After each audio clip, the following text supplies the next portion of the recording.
Hello, I'm Rhonda Mills from Transformation Playground, and today I am continuing on the series of F.A.C.T, a really powerful embodied practice that I learned from Kathleen Hendricks. And today our focus is on the T of the acronym F.A.C.T, and the T stands for taking action. So, generally when we practice this step, we've come through the F, the A, and the C. So we're already connected in our bodies and in our breath. I'm standing and invite you to stand also for this. So one of the aspects of both choosing and taking action is that, in a sense, we're connecting with our bodies, our movement, and our impulses to move, and also our inner landscape as a kind of a feedback or a pathway in to the source of who we are, which is living and expressing through us in this moment. And so I say that because for many of us, we're not accustomed to tuning in with and through our bodies and our inner worlds in this way.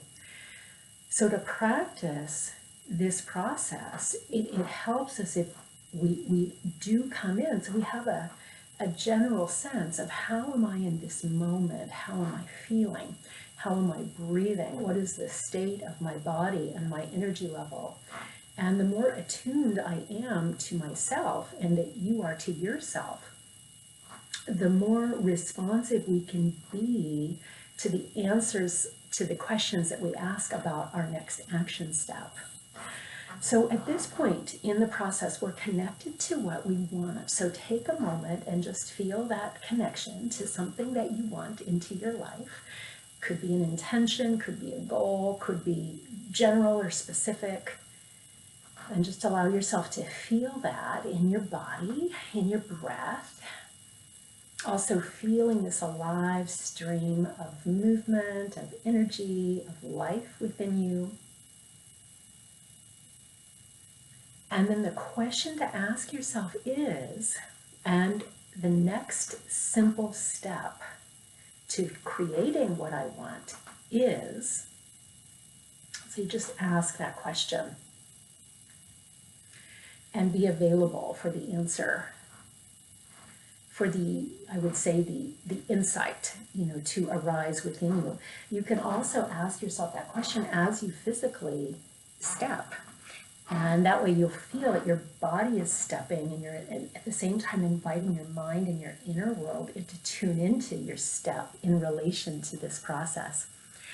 So one other thing I'll just mention about practicing this step is sometimes people get stuck on the step because the what you want may be really big and it may be general. So a few important distinctions regarding taking action is it needs to be an action that you yourself can take, not an action that you wish or want someone else to take.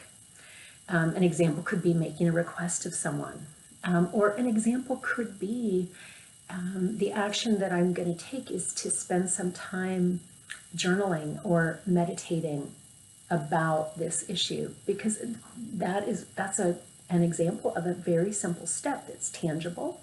It has a what and a by when, so I'll know if I've taken the step, and then when I take that step in support of what I really want, I can celebrate, and you can celebrate, and that fuels us so that we can then continue to go back through the F.A.C.T process again and again, facing what is, accepting what is in our bodies, and accepting responsibility for what is, tuning into what we want, this creative impulse, and then manifesting what we want through our embodied action time and time again. And just to connect with life in this way is a celebration. So feel free to share your experiences with me. I'd love to hear them, and if you have any questions, don't hesitate to ask me.